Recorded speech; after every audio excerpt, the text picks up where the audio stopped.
Bonjour à tous et à toutes, je vous retrouve aujourd'hui pour une nouvelle revue, ça va être sur une palette de maquillage. Il s'agit de la toute première palette de Elsa Makeup, la Warm Lights, qui se présente comme ceci. Voilà. Alors j'essaie de vous montrer, vous voyez qu'il y a trop de luminosité, mais j'avoue que c'est assez lumineux là actuellement. Donc en fait cette palette est disponible sur le site de Spongeac depuis fin décembre. Elle est au prix de 29,90 €. Moi je me la suis procurée dès le premier jour de sa sortie, enfin je l'ai commandée dès le premier jour de sa sortie puisqu'il y avait une offre de lancement. Elle était à 24,90 € pendant 4 jours je crois, juste avant Noël. Et du coup moi je l'ai acheté à ce prix là. J'ai payé 5,90 € je crois, quelque chose comme ça, de frais de port. Donc j'en ai eu à peu près pour 30 € avec les frais de port, mais vous pouvez choisir l'option relais où vous paierez dans les 3 € pour les frais de port. Voilà, après c'est selon ce que vous avez envie. Alors donc je la teste depuis maintenant 2 semaines pratiquement. Je peux vous en faire quand même un avis assez complet puisque j'ai à peu près tout testé au niveau des fards à paupières, et surtout je peux vous en parler au niveau de la tenue sur la durée. Donc déjà on va commencer par le packaging. Donc elle se présente dans un packaging cartonné comme ceci. Donc il y avait un packaging en carton par dessus, mais je ne l'ai pas gardé parce que clairement c'est exactement la même chose que ça. Voilà. Ensuite à l'intérieur, donc quand vous l'ouvrez, vous avez un grand miroir qui prend toute la place. Alors je vais essayer de vous le montrer sans faire de reflet, donc il est là. Et vous pouvez replier la palette, donc ça c'est vraiment pratique. Voilà, je pense que tout est dit. Voilà, vous pouvez replier la palette. Vous avez donc 15 fards à paupières, un blush et un highlighter. Donc c'est une palette assez complète pour se maquiller puisque vous avez tout ce qu'il vous faut pour le teint et pour les yeux. Bon, on pourrait également vouloir un crayon ou un mascara, mais bon, on va pas être trop gourmand. À la base, c'est une palette déjà. Donc, je vais vous parler vite fait des fards qui la composent. Par contre, je ne vais pas vous faire de swatch. Je vous redirige vers mon blog sur lequel j'ai fait un article et j'ai mis un lien vers un autre blog où il y a des swatchs qui sont vraiment très bien réalisés. Comme ça, vous pourrez voir un peu plus à quoi ressemble la palette. Et sinon, tout simplement, je vous renvoie à la vidéo d'Elsa puisqu'elle a présenté cette palette sur sa chaîne. Comme ça, vous aurez tout dans les détails et vous verrez bien. Voilà, donc on va commencer tout de suite avec les fards à paupières. Alors, donc vous avez 15 fards à paupières. Donc 3 rangées de 5 fards à paupières. Donc comme vous pouvez le voir, c'est une palette qui est majoritairement dans les tons neutres, dans les tons un peu prunes, violacés, etc. C'est vraiment ce que met Elsa tous les jours. C'est quelque chose qui lui ressemble vraiment beaucoup. Puisque voilà, c'est sa palette, donc normal, ça lui ressemble. Donc voilà, on ne peut pas dire on n'est pas prévenu. Voilà, Elsa aime beaucoup le neutre, elle aime beaucoup les couleurs assez lumineuses. Et c'est ce que vous allez retrouver dans cette palette, des couleurs assez chaudes dans des tons plutôt lumineux. Donc vous avez quelques mats parmi les fards à paupières. Donc j'en ai compté 1, 2, 3, 4, 5, 6 mats. Donc vous avez 6 mats, donc à savoir vous avez un beige ici, donc ça je vais vous le swatcher. Donc ça c'est un petit peu la touche lumière, voilà, un beige mat, voilà, pour la touche lumière.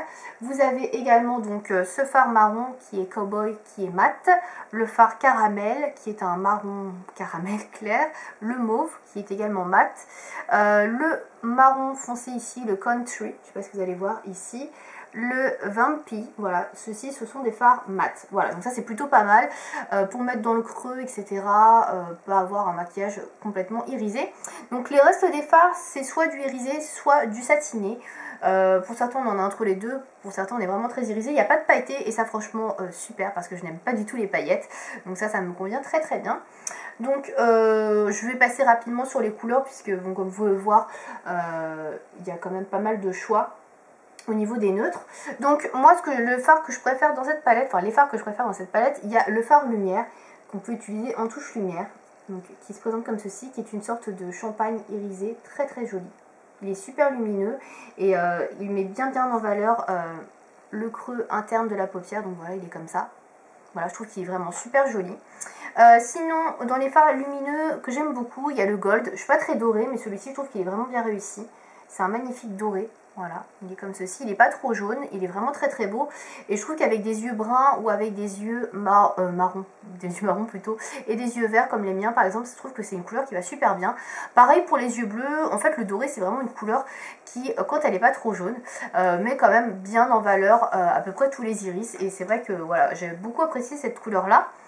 Et dans les autres couleurs que j'aime beaucoup, il y a la Pretty et la Star. Donc ce sont des espèces de taupes très satinés, très lumineux. Donc là c'est Star, voilà, qui est un espèce... il fait un petit peu penser au satin taupe, je trouve, de MAC. Et ici, vous avez un poil plus foncé, juste à côté, le Pretty, qui est un peu plus marronné. Et c'est des couleurs super jolies. Moi je les applique sur la paupière mobile.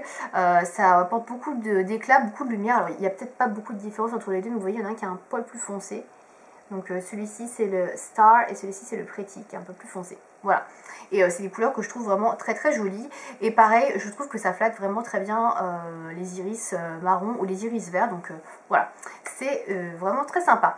Alors, on va passer aux blushs et aux highlighters. Bon, pour les blushs et les highlighters, bon, moi je suis pas spécialement fan d'highlighter. Déjà, je vais vous le dire tout de suite. Je n'en porte pas du tout. Donc celui qui est présent, c'est le Light Up qui est ici. C'est un très joli highlighter, hein. Honnêtement il est très très lumineux, ça il n'y a rien à dire.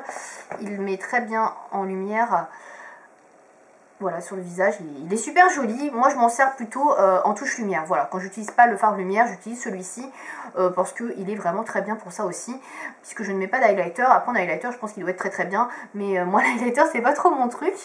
Et le blush que vous avez ici c'est le Pinky Love, donc c'est un blush pêche rosé avec des sous-tons dorés. Voilà.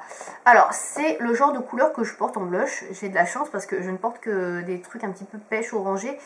C'est le cas de celui-ci. Alors, il y en a qui disent qu'il ressemble un peu au Orgasm de NARS. Alors, je n'ai pas le Orgasm, mais je pense pas spécialement. J'ai entendu dire aussi qu'il ressemblait au Spring Sheen de MAC. Alors, moi, j'utilise le Spring Sheen de MAC tous les jours. C'est mon blush de référence. Et le Spring Sheen de MAC est beaucoup moins doré en sous-ton. Et celui-ci, j'avais un peu peur parce qu'il est quand même beaucoup plus irisé que le Spring Sheen. Et j'avais peur que ça n'aille pas du tout. Je l'ai testé du coup quand même parce que voilà, il faut que je le teste. Et finalement, ça va très bien. Il est très très très pigmenté par contre. Donc il faut y aller doucement. Voilà, prenez-en un petit peu, estompez bien. Remettez-en, voilà, si vous trouvez que c'est pas assez. Mais c'est vraiment très très pigmenté. Voilà. D'ailleurs, pour parler de la palette en général, c'est comme une palette qui est super pigmentée. Tous les fards sont bien pigmentés, ils tiennent vraiment très bien. Honnêtement pour la tenue je n'ai rien à dire. Il y a des fards que j'applique avec une base qui ne tiennent pas la journée, et ces fards là avec une base tiennent toute la journée. Donc j'ai vraiment rien à dire, la qualité est au rendez-vous, c'est indéniable sur ces fards là, ils sont vraiment de très très bonne qualité. Voilà, au niveau des autres avantages de cette palette, c'est qu'on peut avoir un maquillage rapide, facile pour tous les jours, puisque vous avez des couleurs qui sont quand même portables tous les jours.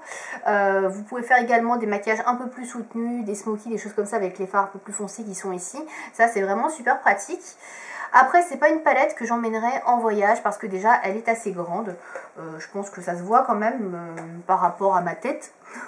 Voilà, c'est quand même une grande palette. Après Elsa voulait mettre des fards qui soient quand même de grande taille. Elle voulait pas mettre des petits fards à paupières où il n'y ait pas de quantité. Là c'est vrai qu'il y a quand même une bonne quantité de fards, c'est pas non plus rikiki. Mais du coup c'est pas une palette que moi j'emmènerai en voyage parce qu'elle prend un petit peu de place. Et le deuxième problème de cette palette, selon moi bien évidemment, c'est qu'il n'y a pas de fard noir. Vous voyez, il n'y a pas de noir, il y a un marron mat, il y a un violet foncé, mais il n'y a pas de noir. Et ça je trouve que ça manque cruellement à la palette, parce que moi quand je me maquille, j'aime bien faire un trait de liner au fard noir. Et là, il n'y a pas de fard noir mat. Voilà. Donc ça c'est un petit peu le bémol de la palette pour moi. Après il y en a qui ça dérangera pas, il y a des gens qui utilisent leur liner donc il n'y a pas de problème là-dessus. Mais j'avais vu la vidéo de Christelle Makeup et elle aussi elle aime bien mettre du fard noir pareil en eyeliner, et du coup bah, ça lui manquait aussi, elle était obligée d'aller piocher ça dans une autre palette. Moi c'est un peu pareil, donc j'essaie de tourner un petit peu autour en utilisant le fard marron ou le fard violet, mais sur certains make-up j'ai envie de noir et c'est vrai que ça manque un petit peu. Voilà, après c'est vrai que le brun et le violet qui sont ici peuvent tout à fait faire office d'eyeliner avec certains make-up. Par exemple quand je fais un maquillage dans les tons rosés avec ce fard là ou avec le prune, je peux mettre ça, ça marche très très bien. Pareil pour les brins un petit peu clairs, je peux mettre celui-ci. Par contre je trouve qu'avec des brins un peu plus soutenus, avec des couleurs comme ça, là ça marche moins bien. Il faudrait vraiment un noir pour faire vraiment le contraste. Et voilà, ça me manque un petit peu. Voilà, c'est vraiment le bémol de cette palette. Voilà, pour moi, les deux bémols, franchement, ce serait ça. Ce serait l'absence de fard noir mat et l'absence... Disons que la taille n'est pas adaptée à l'emporter en voyage. Voilà, si j'ai besoin de partir en voyage, je prendrais plutôt une palette NARS, par exemple, puisque c'est beaucoup plus petit, beaucoup plus compact. Voilà, ça me suffit largement. Après, ça dépend de vos valises, bien sûr. Voilà. Donc, globalement, je trouve que c'est une première palette très réussie. Honnêtement, la qualité est vraiment là, c'est digne des palettes de grandes marques, franchement il n'y a rien à dire. Il y a même des palettes que j'ai de chez Urban Decay ou d'autres marques que je trouve beaucoup moins bien que ça. Et cette palette là, franchement, j'ai utilisé quasiment tous les fards tiennent bien, tous les fards sont pigmentés et tous les fards ont vraiment une couleur, un éclat, des reflets qui sont vraiment intéressants. Donc je trouve qu'Elsa a particulièrement bien choisi les teintes, les textures, etc. Elle a fait vraiment un bon job par rapport à ça. Après, au niveau des noms, j'en ai pas parlé, mais c'est plutôt mignon. Voilà, j'ai rien de plus à dire sur les noms. Les noms sont assez bien choisis, etc. aussi. Après, voilà, c'est pas ce qui m'importe le plus.